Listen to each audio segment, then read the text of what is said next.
I wanted to talk about how to make a mock scrape, and I've shot over 50 mock scrape videos that are in the playlist on this channel, but I do that because I believe in these so much.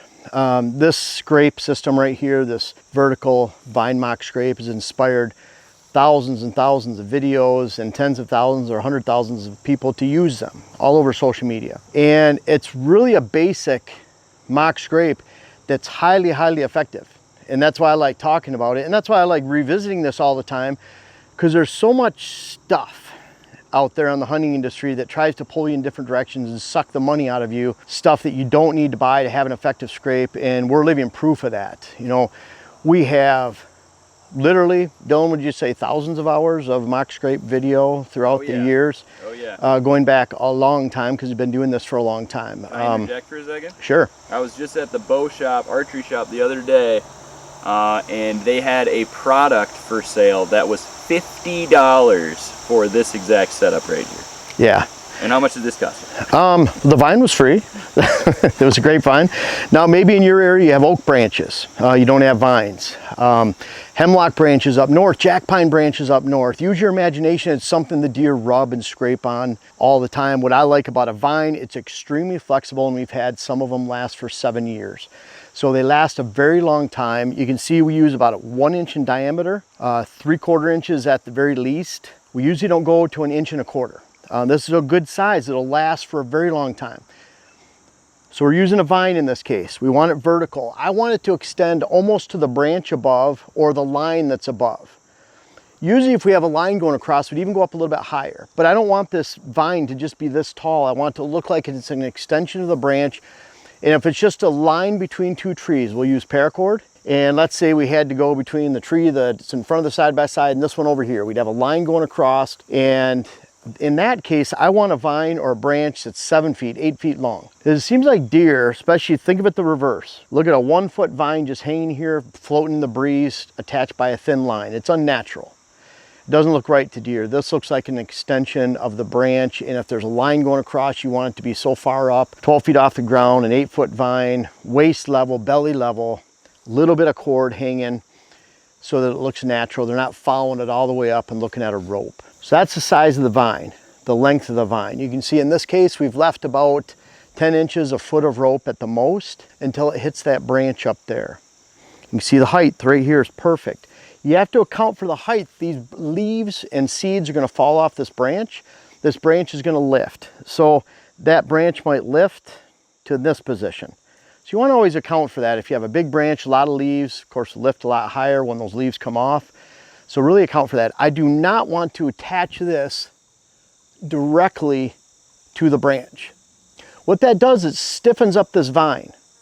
Maybe you think, well, the deer might like that. That's why you're using the diameter of this vine, the weight of this vine, because a buck will take his preorbital gland, does and fawns. You want this low enough so fawns can participate, and they'll rub their preorbital gland scent on that. If there's enough weight to push on, that's all they need. And this is all they need. So if you attach that to the branch up there, it stiffens the vine. It doesn't have that pivot point, and it breaks. So a buck, all he has to do then, if it's attached there, he just have to push up with one thrust, and he can break this, especially when they're getting real aggressive. Now the scrape portion, we want it on a flat surface. You can see this is about 2 to 3 feet in diameter. We rough it up with the boots. I might pee on it when we leave. Doesn't hurt the deer at all. They really could care less. So we're not attaching this directly to. We want it over a flat surface. We want it to be able to swing freely so it lasts for many years. But that's not all. 0 scent should ever be applied. 0 scent. If you go look up best mock scrape scent for whitetails, for deer online, look at my videos from years ago talking about 0 scent. You know how many scent companies have tried to sponsor me and give me free stuff and money to use their product at my normal partnership agreement? I don't believe in it. That should tell you something right there. If I believed in using scent, trust me, use it. Who doesn't want money? I don't want money when I don't believe in something. And that's the difference with this channel compared to most channels, most hunting industry companies out there. I'm not going to take money for something I don't believe in. No scent. Why? Because every deer that comes by, buck, doe, and fawn, look up fawns dancing in the scrape. Dylan and I put out that in 2016, a long time ago. Seems like a long time ago, doesn't it, Dylan? Feels like a long long time ago. You can search for that on YouTube, find it. These little fawns are dancing around. They keep going up to this and smelling that. There have been several deer hitting that already in just 5 or 6 days that it was put out. They leave their preorbital gland scent. They don't lift their leg up and urinate on it. You don't want doe estrus. You don't want pee, anything like that. It's preorbital gland scent. Now, if I bought preorbital gland scent and some nasty gel that I put on there, I'm just covering up natural scent.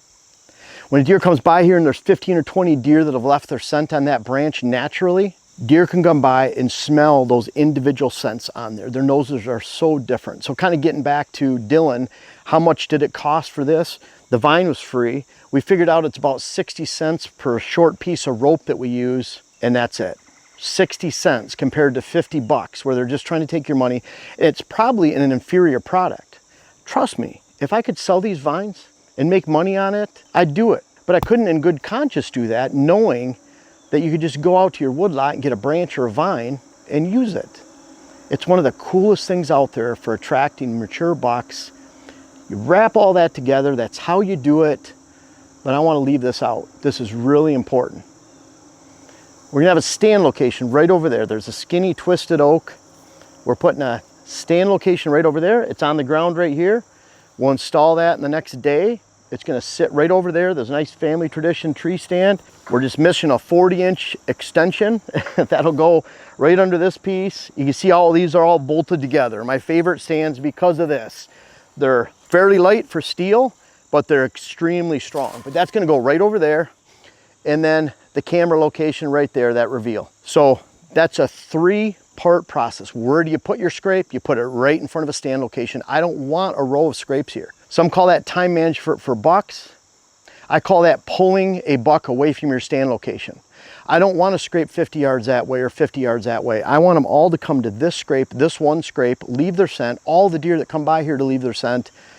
And you can imagine how strong of attraction that is right in front of the stand, right in front of the camera. So I want those deer to be focusing on this right here and not on me in the stand or that camera over there. We'll have deer from 30 yards away lining this up, beading it right in. We've never even seen them at a scrape before, a particular scrape. They see this from a distance, they walk right to it, and they don't care about you over there or the camera right there. So really cool 3-part process to these scrapes. It's making the scrape as one. When we pick a stand location, we're picking, okay, this is a perfect spot for a branch that just happened to line up that way. Perfect spot to hang a camera on a tree that has multiple branches coming off of it. Good side cover so the deer aren't going to pick it out. And then a great focal point for the stand location, camera, scrape, all 3 in one. And that's how you make a mock scrape. No sense, no nonsense, no ropes. Please don't use ropes. Ropes, you know, kind of cool, you can buy a rope. It's not natural. It doesn't look the same, feel the same to deer. You know what's really cool? And people get sick of me saying this, but I just want to speak to the experience. We've seen tens of thousands of mock scrapes on property. I've seen tens of thousands of rope scrapes on properties. I've been able to compare natural. I've been able to see what's used, what's not used. Again, if I could sell a rope, make some money, we have the resources and audience to do that. But I don't believe in it, so you're not going to see me selling a rope in any way, form, or capacity, certainly not any scent. But I've been on 1,600 properties, or more than 1,600 properties now. The most natural form of scrape that I see that's used year after year is a cluster of hanging vines or a single vine. A vine that's hanging, you clear trails, you cut a vine out of the way, and this thing's hanging over the trail, and it just gets hammered. And the cool thing is it gets hammered year after year after year, because unlike a horizontal scrape that might be sticking out of this tree right here, coming out, it creates a stiff pivot point, no different than if you attach that scrape up to the top. The buck pushes against it, and what happens? It eventually breaks. Not to mention that for horizontal scrape, you want it more chest to neck high. Does and fawns typically don't touch it. When you have it hanging like this will get hit early, often, and for years to come. And the cool thing is, if this breaks, we just add a new one. So very easy to replace, very inexpensive, and the most effective form of mock scrape that you can build or buy. And this one only costs you 60 cents. Thank you guys so much for watching the video. You're our best followers. You followed all the way to the end of the video. Really invite you to check out our website. We have our earthway spreaders for sale. Great Christmas presents. We're booking clients right now, all 5 of us. So by the end of December, it seems early, but by the end of December, our schedule will be booked for 2025. It's hard to believe. I'm already booked for December and most of January, February. We have our web classes, the rut web class, how to design your whitetail property, and really important, hunting hills and thermals, understanding the wind. Those are great products on our site, all the books.